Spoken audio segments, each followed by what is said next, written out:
Hello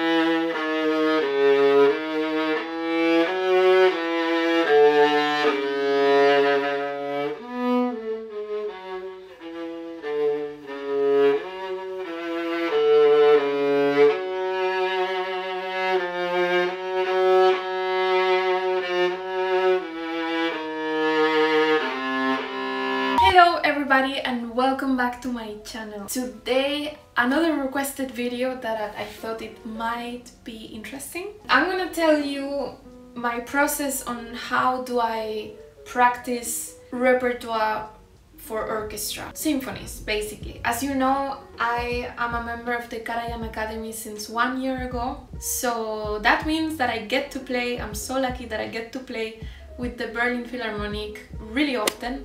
And let me tell you, school orchestra is very far from that. As you can imagine, I want to make sure that I'm 100% prepared from the first rehearsal. So the steps to do this are quite simple and I think they all make a lot of sense. Step number 1. Ideally, if you can take your part and listen to it without your instrument, perfect.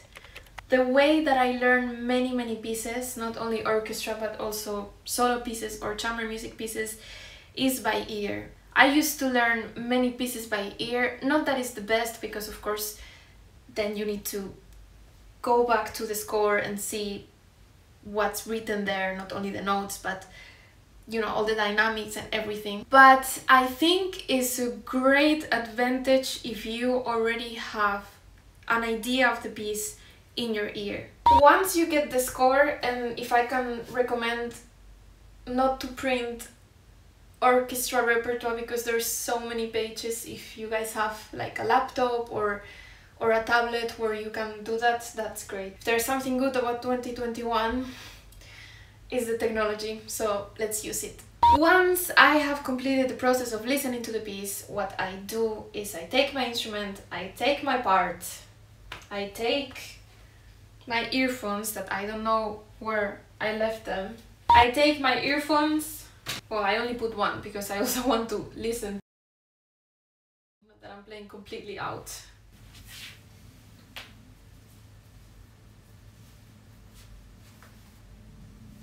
I choose a nice recording.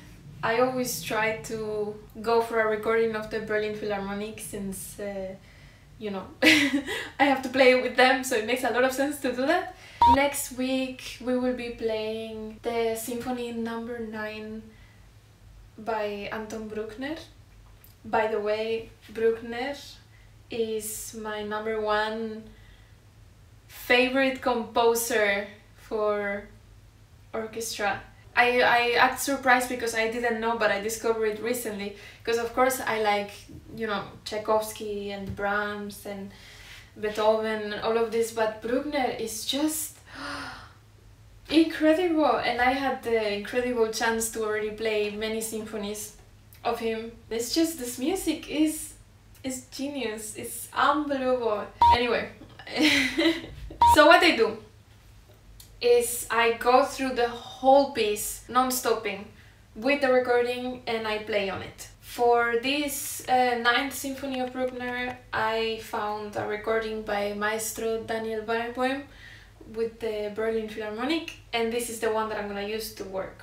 I don't know if I mentioned that the conductor will be in meta, so maybe he will completely do it differently, but this is also the beauty of music. I find it important to have a first look of the whole symphony, so you can also find out which movements are more difficult than others, and you also have like a general vision of the whole piece. Once you do this run through with a recording, I mean, you could also do it without recording, but I feel like, where am I, you know?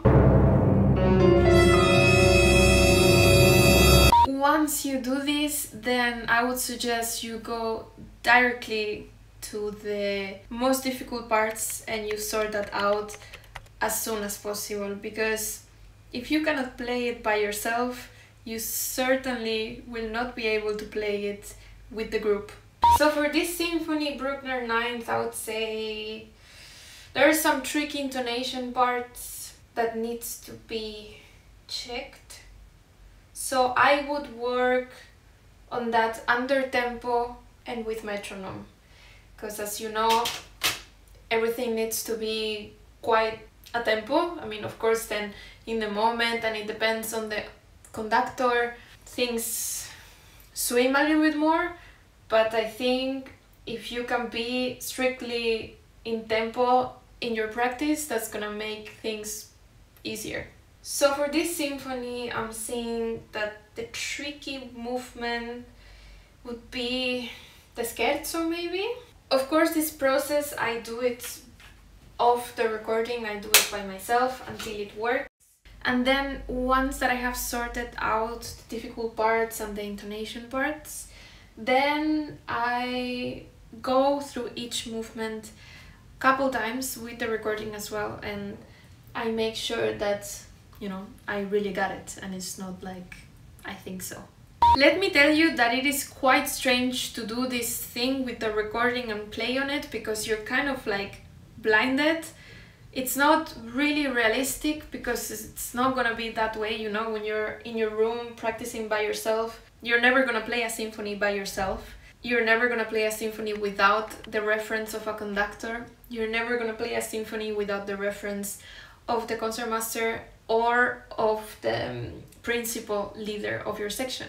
So all of these points you don't have in your room. So don't feel overwhelmed if you get lost with the recording, because it's normal. Once you get to the rehearsal, I promise you everything will be easier. You'll see where the one is, concertmaster will show, principal leader will show. I think tip is to have eyes on everybody.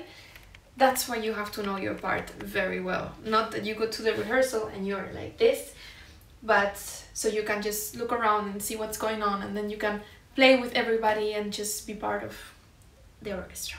When I practice also, I try to almost memorize, but happens naturally, dynamics.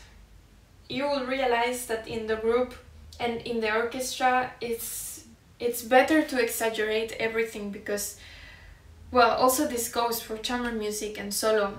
We think we're doing something, but it doesn't really come across so much. So the more exaggerating, whenever there's really soft dynamic or really loud, or all of these hairpins or articulation marks, I try to really exaggerate it. Tempo, it's not really possible because, like I said, each conductor is different, each orchestra is different, each week is different.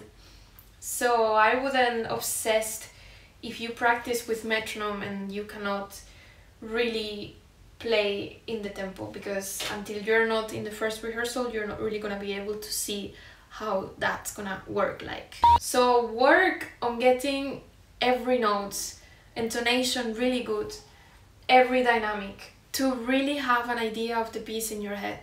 Not that it takes you by surprise. A fast passage, or, you know, a passage with a lot of flats or sharps, which are... there's a lot of that in this symphony, I'm afraid. Another thing that I don't recommend doing when you practice it by yourself at home... well, this is optional, but this is how I think. Let me explain. I would not put any fingerings, because you cannot really put fingerings in the score with your stand partner, and that's because that's super misleading for everybody in a way, because, you know, we all use different fingerings, we all figure things out differently. So if I'm playing and I see a fingering there written that I don't really do, but it's there written, I'm gonna automatically try to do it because you're, you know, in reading mode, and then it's not gonna work, and then the whole thing is, you know, just try to memorize that by yourself in your room with your score. You could also write fingerings in your own score to practice at home, but whenever I did that, it took me then by surprise that then I go to the rehearsal and the score is blank without fingerings and there's nothing, and then it feels like I never saw that passage in my whole life, you know, because I'm searching for the fingerings that I wrote at home, but that's not reality and that's not gonna be there. So I prefer to not do that from the beginning.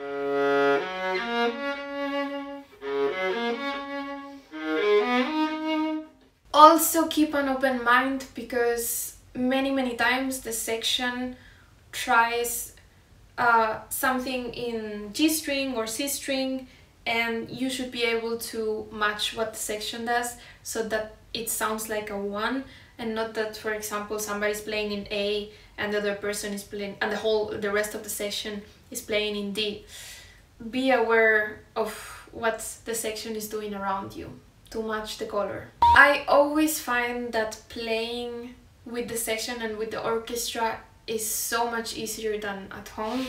For example, if something doesn't work at home, of course I work on it until it works, but it gives me peace of mind to think that it always turns out to be easier to play with somebody, which is super nice feeling actually. That's why I always found so useless to ask for orchestra excerpts in auditions.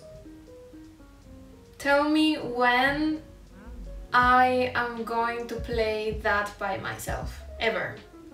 That's not a realistic thing. Of course, it's a different situation for solo positions than, of course, yes, because in this case it is realistic that you need to play the solo.